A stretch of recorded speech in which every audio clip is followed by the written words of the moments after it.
क्या आप इन्हें जानते हैं? ये है जी ग्रुप के फाउंडर जो साल 2015 में भारत के 18वें सबसे अमीर व्यक्ति थे। कुछ सालों पहले इनका एक बहुत ही पॉपुलर शो आता था जिसका नाम था द सुभाष चंद्रा शो, जिसमें ये कहते थे कि एथिक्स और नैतिकता के दम पर मिली हुई सफलता ही आपको असली खुशी दे सकती है। लेकिन शायद इसके साथ कुछ टर्म्स एंड कंडीशन देना ये भूल गए थे, क्योंकि इन्होंने जो किया है वो इसके पूरी तरह से विपरीत है। सेबी की एक रिपोर्ट के अनुसार इनकी वजह से 3 लाख बॉन्ड होल्डर्स को नुकसान हुआ है और लाखों स्टॉक मार्केट इन्वेस्टर्स के करोड़ों रुपए डूब गए हैं।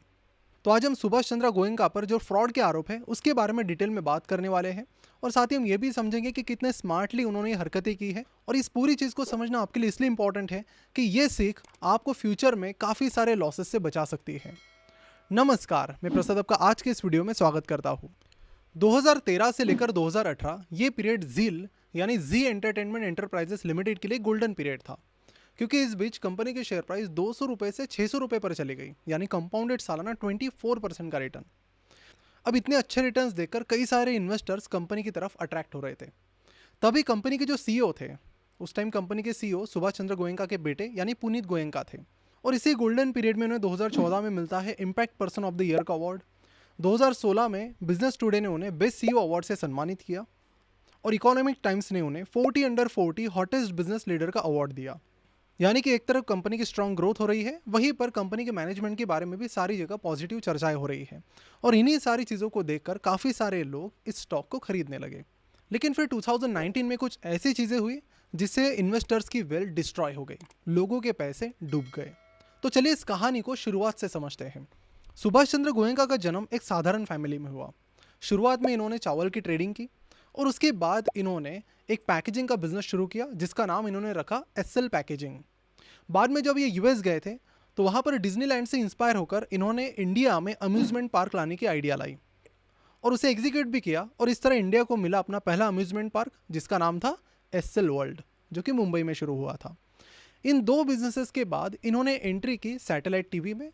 1980s में सैटेलाइट टीवी की काफ़ी चर्चाएं थी, एक नई टेक्नोलॉजी के तौर पर ये इंडिया में उभर रही थी, और सुभाष चंद्र गोयनका ने डिसाइड किया कि वो इसमें जाना चाहते हैं। और इसी तरह 2 अक्टूबर 1992 को इन्होंने अपना पहला चैनल लॉन्च किया, जी टीवी, और वहीं से उन्होंने डेली सोप्स और रियलिटी शोज़ को पॉपुलराइज करना शुरू किया, और उस चैनल को बहुत ही सक्सेसफुली चलाया। बाद में उन्होंने अपने और चैनल्स भी शुरू किए जैसे कि जी सिनेमा, जी बिजनेस वगैरह, और उन सबको बहुत अच्छे तरीके से चलाया। ये सारे जो टीवी चैनल्स आते हैं ये झील के अंडर ही आते हैं। और फिर 2013 से 2018 तो इनके लिए बहुत ही गोल्डन पीरियड था।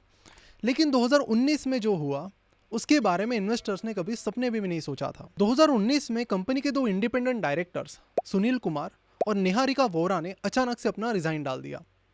अब देखिए, अगर अचानक से इंडिपेंडेंट डायरेक्टर रिजाइन करते हैं तो थोड़ा बहुत डाउट तो आता ही है, लेकिन जब उन्होंने जो रिजाइन डाला है उसका रीज़न पढ़ा गया जो उन्होंने अपने रेजिग्नेशन लेटर में लिखा था, वो देखकर सबके होश उड़ गए। मेरा तो मानना है कि अगर वो रिज़ाइन नहीं डालते और रेजिग्नेशन लेटर में अपना रीज़न ना लिखते तो शायद ये चीज़ बाहर ही नहीं आ पाती।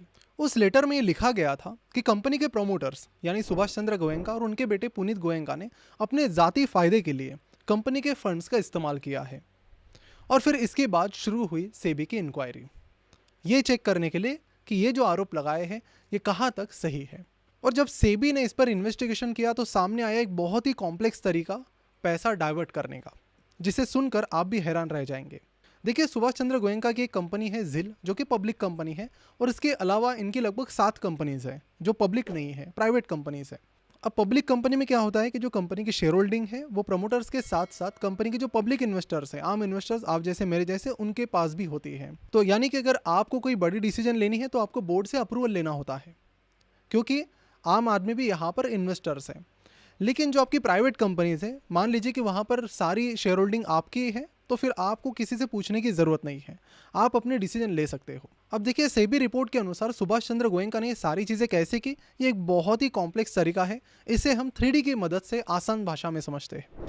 देखिए, सुभाष चंद्र गोयनका की एक कंपनी है जिल, जो कि पब्लिक कंपनी है, यानी वहाँ पर पब्लिक शेयर होल्डर्स भी हैं। अगर आपको कोई बड़ी डिसीजन लेनी है जिल में तो आपको बोर्ड का अप्रूवल लेना अनिवार्य है। लेकिन उसके साथ सुभाष चंद्र गोयनका की और भी लगभग 7 कंपनीज हैं जो प्राइवेट कंपनीज हैं, उसमें पब्लिक की कोई शेयर होल्डिंग नहीं है, और लगभग ज़्यादातर शेयर होल्डिंग उन्हीं की है। तो उन 7 कंपनीज में से एक कंपनी है एसएल ग्रीन मोबिलिटी। अब एसएल ग्रीन मोबिलिटी को चाहिए था लोन, कितने का? 200 करोड़ रुपए का। और उसके लिए वो चले गए यस बैंक के पास। मतलब थोड़ी पहले की बात है। यस बैंक ने कहा कि इसके बदले में आपको कुछ गिरवी रखना पड़ेगा। तो सुभाष चंद्र गोयनका ने कहा कि ये देखिए, झील जो कि हमारी पब्लिक कंपनी है, उसकी 200 करोड़ की एफडी आपके पास है, तो उसे आप इसके अगेंस्ट में गिरवी रख लीजिए। तो अगर SL green mobility loan default करती है तो उस केस में उस एफडी के पैसे आप ले लीजिए। तो देखिए, यहाँ पर समझने वाली बात यह है कि झील एक पब्लिक कंपनी है, उसमें पब्लिक शेयर होल्डिंग भी है, और जो बाकी 6-7 कंपनीज है सुभाष गोयनका की, इंक्लूडिंग एसएल ग्रीन मोबिलिटी, ये उनकी प्राइवेट कंपनीज हैं। तो देखिए, प्राइवेट कंपनीज में तो पब्लिक की शेयर होल्डिंग है नहीं, तो वहाँ पर अगर कुछ प्रॉफिट होगा तो वो किसका होगा? वो सिर्फ सुभाष चंद्र गोयनका का होगा। लेकिन झील में अगर प्रॉफिट होगा तो वो सुभाष चंद्र गोयनका का भी होगा और पब्लिक का भी होगा। तो देखिए, अब ये जो 7 कंपनीज है, प्राइवेट कंपनीज है सुभाष चंद्र गोयनका की, उसमें जो भी प्रॉफिट होगा वो उनका प्रॉफिट है। तो यहाँ पर एसएल ग्रीन मोबिलिटी में क्या है कि प्रॉफिट होगा तो किसका? सुभाष चंद्र गोयनका का। लॉस होगा तो किसका? झील के इन्वेस्टर्स का। तो सेबी की रिपोर्ट के अनुसार ऐसा एक बहुत ही बढ़िया स्ट्रक्चर इन्होंने बना लिया, और उसके बाद हुआ ये कि एसएल ग्रीन मोबिलिटी ने किया डिफॉल्ट। 5000 से ज़्यादा स्टॉक्स, 2000 से ज़्यादा क्रिप्टो करेंसीज और कई सारी इन्वेस्टमेंट अपॉर्चुनिटीज़। अब आप कहेंगे कि इन सबसे अपडेटेड रहना तो इम्पॉसिबल है, लेकिन अब नहीं, और ये है इसका solution, convey app. Convey app एक शॉर्ट बिजनेस और फाइनेंस न्यूज़ ऐप है, जहाँ पर आपको सारे फाइनेंशियल अपडेट्स मिलते हैं शॉर्ट और क्रिस्प फॉर्मेट में। इस ऐप के 3 मेन फीचर्स हैं। अब आपको फाइनेंस से अपडेट रहने के लिए बड़े बड़े आर्टिकल्स पढ़ने की जरूरत नहीं है, क्योंकि यहाँ पर आप एक अपडेट पढ़ सकते हैं सिर्फ 11 सेकंड्स में। दूसरा है, ये ऐप हिंदी में भी अवेलेबल है और इंग्लिश में भी। और तीसरा, लाइट स्पीड अपडेट्स। वहाँ फाइनेंस की दुनिया में कुछ हुआ और यहाँ कन्वे ऐप पर उसका अपडेट मिल गया। This app will help you to stay ahead in the game of investments. तो तुरंत कन्वे ऐप इंस्टॉल कीजिए और स्वाइप कीजिए, क्योंकि कुछ स्वाइप्स नॉलेजेबल होते हैं। डिफॉल्ट करने के बाद इन्होंने तो बोला था कि आपको झील से लोन लेना है, तो डिफॉल्ट करने के बाद तो इन्होंने बोला था कि झील की एफडी आप ले लो। तो यस बैंक ने झील की एफडी 200 करोड़ की ले ली। अब इसके बाद आक्रोश बढ़ने लगा कि हमारे पैसे जाती फायदे के लिए इस्तेमाल किए गए और उसका झील के पब्लिक शेयर होल्डर से कुछ भी लेना देना नहीं है। बात सिर्फ यहाँ पर नहीं रुकी। आप देखिए, इसके बाद ना कहानी में एकदम ट्विस्ट आ जाता है। अब आप मुझे बताइए कि सेबी जब आप सुभाष चंद्र गोयनका को कह रही है कि ये जो 200 करोड़ आपकी कंपनी ने लिए हैं एसएल ग्रीन मोबिलिटी ने झील से, वो वापस कर दीजिए, तो उसके बाद सुभाष चंद्र गोयनका ने क्या किया होगा? इसके बाद उन्होंने क्या किया, इसे एक एग्जांपल की मदद से समझते हैं। इन्होंने क्या किया कि झील से लगभग 8.5 करोड़ रुपए लिविंग एंटरटेनमेंट एंटरप्राइजेस कंपनी को ट्रांसफर किए और 9 करोड़ रुपए एसएल बिजनेस एक्सेलेंस को ट्रांसफर किए। वहां से ये पैसा घुमा फिराकर स्पिरिट इंफ्रा को ट्रांसफर किया गया, यानी कुल मिलाकर होता है ये 17 करोड़। फिर ये 17 करोड़ स्पिरिट इंफ्रा ने पैन इंडिया इंफ्रा को ट्रांसफर किए। उन्होंने फिर ये पैसा कहाँ पर लाया? एसएल ग्रीन मोबिलिटी को। ये पैसा झील को दे दिया। यानी यहाँ पर उन्होंने ये दिखाने की कोशिश की कि देखिए, एसएल ग्रीन मोबिलिटी अपना पैसा रिटर्न कर रही है, लेकिन ये पैसा एक्चुअल में शुरुआत में आया कहाँ से?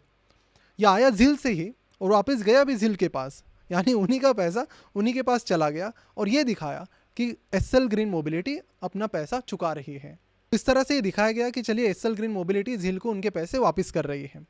ये तो एक एग्जाम्पल हो गया। इसी तरह से इन्होंने घुमा फिराकर 143 करोड़ रुपए झील से ही निकाल कर एसएल ग्रीन मोबिलिटी के जरिए वापस झील को ही दे दिए। हालांकि ये चीज़ें काफ़ी कॉम्प्लेक्स है, लेकिन सेबी ने ये सारी चीज़ें डिटेल में देखी, बैंक स्टेटमेंट और बाकी चीज़ें, और उसके बाद उन्हें ये सारी चीज़ें समझ में आई। देखिए, बात सिर्फ झील तक लिमिटेड नहीं है। झील के सीईओ पुनीत गोयनका पर सेबी की और एक इंक्वायरी चल रही है, जिस पर उन पर आरोप है कि उनकी एक कंपनी शिरपुर गोल्ड रिफाइनरी ने 400 करोड़ का लोन लिया और फिर इस लोन अमाउंट को घुमा फिरा के जाती फायदे के लिए इस्तेमाल किया गया। तो जाहिर सी बात है कि जब कंपनी का मैनेजमेंट इस तरह की चीज़ों में बिजी हो तो कंपनी की परफॉर्मेंस क्या ही होगी। पिछले 5 सालों में कंपनी की कंपाउंडेड सालाना सेल्स ग्रोथ सिर्फ 4% की है और प्रॉफिट ग्रोथ कंपाउंडेड सालाना नेगेटिव 44%। तो जब इस तरह के फाइनेंशियल रिपोर्ट्स और सेबी की रिपोर्ट सामने आई तो उसके बाद लोगों को पता चला कि अब काफ़ी देरी हो चुकी है और तब तक उन्हें काफ़ी लॉस हो चुका था। तो इस पूरी केस से इंपॉर्टेंट लर्निंग ये है कि देखिए, कई सारे इन्वेस्टर्स ने यहाँ पर सिर्फ इसलिए झील में इन्वेस्ट किया था क्योंकि झील का सोनी के साथ मर्जर होने वाला था। देखिए, 1-2 साल पहले यही चीज़ फ्यूचर रिटेल के इन्वेस्टर्स ने की थी। तब चर्चाएं चल रही थी कि रिलायंस शायद फ्यूचर रिटेल को अक्वायर कर ले, लेकिन ऐसा कुछ हुआ नहीं और फ्यूचर रिटेल के इन्वेस्टर्स को बहुत भारी नुकसान हुआ। देखिए, जो मर्जर और बाकी चीज़ें होती है, बस इनके भरोसे पर अगर आप कोई शेयर खरीदते हो तो वो गैम्बलिंग की तरह हो जाएगा, क्योंकि वो होगा नहीं होगा किसी को नहीं पता। अब देखिए, सोनी और झील की डील ही सालों से चलती आ रही है, लेकिन अब तक उनका मर्जर नहीं हुआ। लेकिन जिन लोगों ने इस भरोसे कंपनी में इन्वेस्ट किया, उनके हाथ तो जल गए। दूसरी इंपॉर्टेंट चीज़ जो मैंने ऑब्जर्व की है वो ये है कि कंपनी की ग्रोथ कितनी अच्छी क्यों ना हो, उनके प्रोडक्ट्स भी कितने अच्छे क्यों ना हो, अगर कंपनी का मैनेजमेंट ढंग का नहीं है तो 99% केसेस में आपको लॉस भुगतना पड़ेगा। और जहाँ तक बात है टीवी इंडस्ट्री की, तो ऑलरेडी सनसेट इंडस्ट्री है, ऑलरेडी उसका डाउनफॉल धीरे धीरे चल ही रहा है। अनलेस एंड अनटिल वो कुछ बहुत ही अलग नहीं करते, उनको यहाँ पर ग्रोथ दिखाना बहुत मुश्किल हो जाएगा। जैसे हम सभी को पता है कि टीवी की ऑडियंस यूट्यूब पर जा रही है, ओटीटी पर जा रही है। तो ओटीटी पर तो ZEE5 ने एंट्री कर ली है, लेकिन फिर भी आप ही देखिए ना, जितने लोग पहले टीवी देखते थे उतने आज नहीं देखते हैं। तो अगर डिजिटल स्पेस में जी कुछ बड़ा करता है तो ही यहाँ पर कुछ पॉसिबिलिटी है, लेकिन मेरे हिसाब से अगर मैनेजमेंट में ही गड़बड़ है तो फिर आपको ज़्यादा एक्सपेक्टेशंस भी उस कंपनी से नहीं रखने चाहिए। और यहाँ पर ताज्जुब की बात यह है कि 2019 में इन चीज़ों का बाहर आना शुरू हुआ, फिर भी लोगों ने कंपनी में इन्वेस्ट करना जारी रखा, ये सोचकर कि मर्जर हो जाएगा, मैनेजमेंट का साइड में रखते इशू, मर्जर हो जाएगा तो अपना पैसा बन जाएगा। और ये लोगों की बहुत बड़ी गलती रही। तो बेसिक चीज़ों पर फोकस कीजिए, स्ट्रॉन्ग बिजनेस, स्ट्रॉन्ग फाइनेंशियल्स और स्ट्रॉन्ग मैनेजमेंट। और आगे चल के भी इंडिपेंडेंट डायरेक्टर किसी कंपनी में अचानक से रिज़ाइन करते हैं या फिर ऑडिटर रिज़ाइन करता है, तो उस पर अपना एनालिसिस बढ़ाओ और उस चीज़ को, रीज़न को समझने की कोशिश करो। वहाँ पर कुछ डाउटफुल लगता है तो वहीं पर आप एग्जिट ले लो।